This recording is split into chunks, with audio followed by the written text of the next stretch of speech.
थोड़ी शर्म भी नहीं है इन लोगों को जो आरक्षण विरोधी आंदोलन चला रहे हैं। अब उपद्रव शुरू हुआ है कि शूद्रों को जो भी आरक्षित स्थान मिलते हैं विश्वविद्यालयों में, मेडिकल कॉलेजों में, इंजीनियरिंग कॉलेजों में, वो नहीं मिलने चाहिए। क्यों?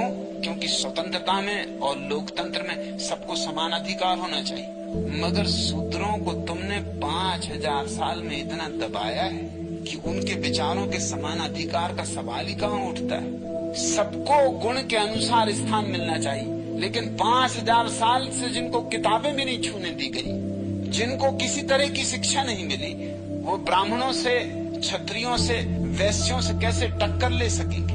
उनके बच्चे तो पिट जाएंगे, उनके बच्चे तो कहीं भी नहीं टिक सकते। उनके बच्चों को तो विशेष आरक्षण मिलना ही चाहिए। 5000, 10,000 साल जिनको सताया गया, तो कम से कम 100-200 साल तो निश्चित ही उनको विशेष आरक्षण मिलना चाहिए, ताकि इस योग्य हो जाएं कि वो खुद सीधा मुकाबला कर सके। जिस दिन इस योग्य हो जाएंगे, उस दिन आरक्षण अपने आप बंद हो जाए। लेकिन आरक्षण उनको नहीं मिलना चाहिए, इसके पीछे चालबाजी, षड्यंत्र वही है, क्योंकि सबको जाहिर है।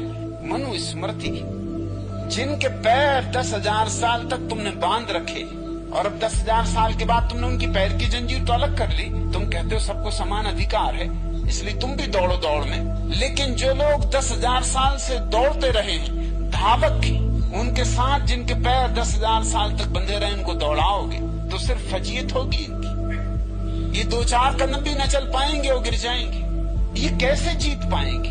ये प्रतिस्पर्धा में कैसे खड़े हो पाएंगे? थोड़ी शर्म भी नहीं है इन लोगों को। और ये आग फैलती जा रही है। अब राजस्थान में पहुंच गई, अब मध्य प्रदेश में पहुंचेगी, और एक दफा बिहार में पहुंच गई तो बिहार तो बुद्धुओं का अड्डा।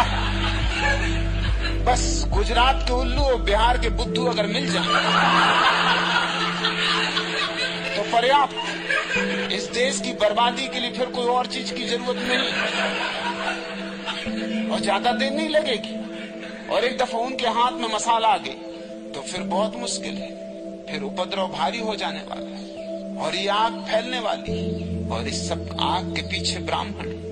और गुजरात से क्यों शुरू होती है आग?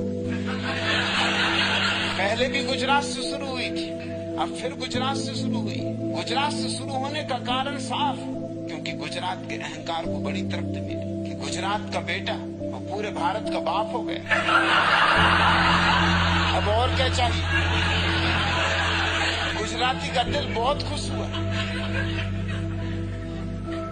10,000 सालों से ब्राह्मण भारत की छाती पे बैठा, अब भी ये उतरना नहीं चाहता। आरक्षण की लड़ाई आज भी समाज को बांट रही है। ओशो ने वर्षों पहले आरक्षण और सामाजिक तनाव को लेकर कुछ सवाल उठाए थे। आज जब आरक्षण को लेकर बहस और विरोध फिर देखने को मिलता है, तो उनकी कही बातें एक बार फिर चर्चा में आ जाती हैं। लेकिन सवाल किसी गुजराती या किसी जात का नहीं है, सवाल उस व्यवस्था और राजनीति का है जो समाज के मतभेदों को बढ़ा सकती है। आपको ओशो की ये राय कैसी लगी है? क्या उनकी भविष्यवाणी आज भी हकीकत में दिखाई दे रही हैं? क्या आपको लगता है कि ओशो सही थे या गलत?